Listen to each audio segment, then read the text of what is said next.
Hey guys, what is up? Today we are going to be installing this Cosmo 30-inch brushed stainless vent hood, and we're going to be installing it on tile.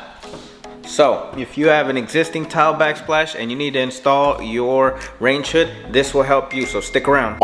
Alright guys, so let's go ahead and get started. Before we do though, if at any point you like this video, please hit that like down below. It just lets YouTube know that people like it. And if you want to see more videos like this in the future, hit that subscribe. Alright, let's jump into it. Alright guys, so we're going to install the vent hood in this video.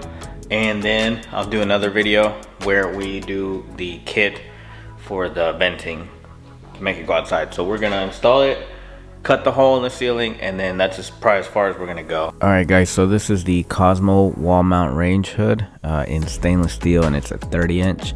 We got this off of Amazon, and I'll put a link down below. But we started by unwrapping it, taking it out of the packaging, taking all the plastic off and checking it to make sure that it worked before we even hung it up. Alright guys, a little mismeasurement. So when I put the outlet here, I thought I put it high enough. I didn't check or anything. Don't do that. Measure. My vent hood goes right over it, and it's a plug-in one. There's nothing I could do. I had to put a new one up there.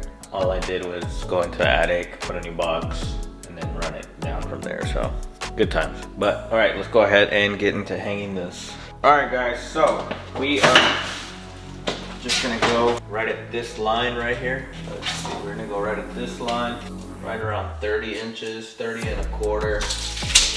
Well, that's perfect. I think 30 inches and a quarter. We want the bottom of our vent hood at 30 inches and a quarter. So we're gonna put this and we're gonna measure to the hole. So we've got 11 inches exactly. We've got 11 inches exactly. We're going by this line right here. All right, so our brace is gonna be right there. All right, so we've got our holes marked, and now we need a special drill bit for the tile. We're gonna use this drill bit. It's for tile and glass. I am gonna need to put a little bit of water on there, have a rag with some water while we're drilling, and it shouldn't be too bad. It's just 2 holes that I'm gonna do. And this is a 1/2 inch because I'm gonna use some anchors. All right guys, I got my drill, my bit. I got a wet rag here. I'm gonna get the wall wet, and if I need to drip some water on there, I will. All right, looks good. That's the first one done. And then the second one, right here, we don't need to go as deep because there's a stud right there. All right, so here's our bracket. We made the holes already.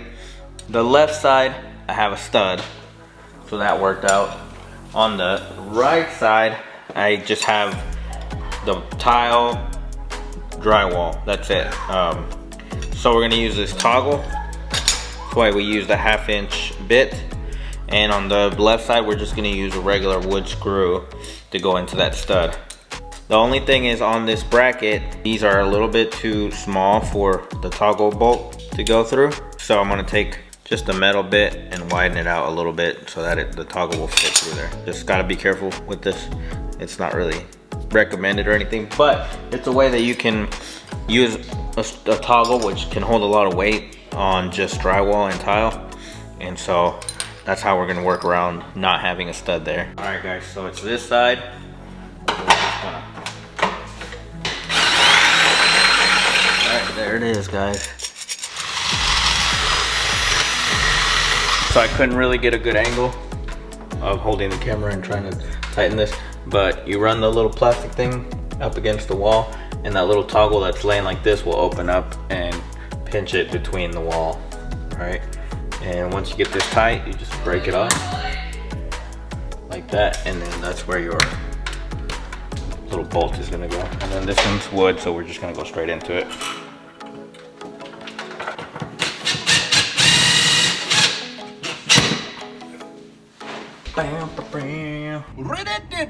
Give me the beat, boys, and free my soul. I wanna get lost in your rock and roll. That's it, guys. That was simple enough. Plug it in. Hey, next we gotta put the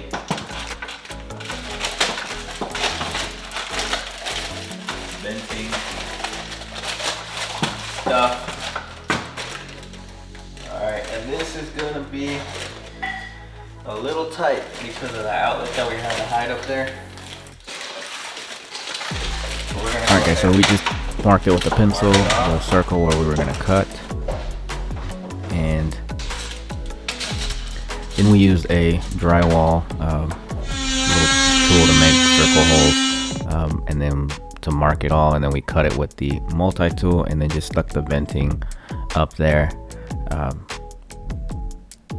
And so originally I was supposed to make another video of the venting part and haven't got around to it.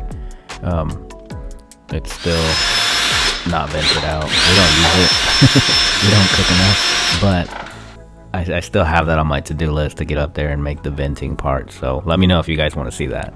And last, we just installed the aluminum covers, and these were just 2 little screws that held them on the side. All right, guys, we are finishing up. We've got cleaning going on. Gladys, hola Gladys. Hasta bien. And YouTube. And we've got just last minute things. I got some crown that I got to put around the top of the vent here, where we kind of had to work around the vent.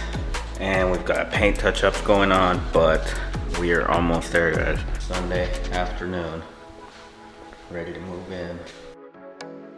Alright, yeah, so this was just a little bit of piece of the crown molding that we had left over from the cabinets, and we measured the 2 sides, installed those, and then we installed the front, and we were able to cover the area where the vent kind of stuck out with just a little bit of patch repair.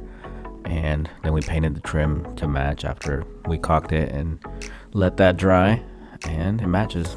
All right, guys, there you have it. We finished up our range hood install, and we trimmed up the top. We had to move around the vent a little bit, work around it, so we had a little gap that we had to go ahead and trim up at the top, but we had a scrap of the crown that we had from the cabinets, so it worked out perfectly. We have the same crown up there, and I think it looks great. Has the lights and the fan and the clock, so looks great. Lights the whole stove, and I think it came out well. This is the Cosmo 30-inch wall mount vent hood. We got it off of Amazon, and we paid $240 for it. It's stainless steel, and it comes with everything that you need to get it through the ceiling. It looks great. It is a brushed stainless, and it also it's ducted so you can run it out, but it also, there's a kit that you can purchase separately where you can just use it and it recirculates the same air that it pulls in and shoots it back out. So it has another option if you don't want to do the duct. We ran the duct, and in the next video you guys will see how we run the duct out and into either, I'm not sure if we're gonna run it out the side of the house or up to the roof, but it's ready to go, and we will finish that up next week. So as always, guys, thanks for watching. I hope you enjoyed it. I hope it helps if you guys are putting one of these up. Yeah, we'll see you guys next week. If you like, please hit that like, that subscribe down below. It just lets YouTube know that people like the video, and it just helps me to grow my channel. So I really appreciate you guys for watching, and we'll see you guys next week.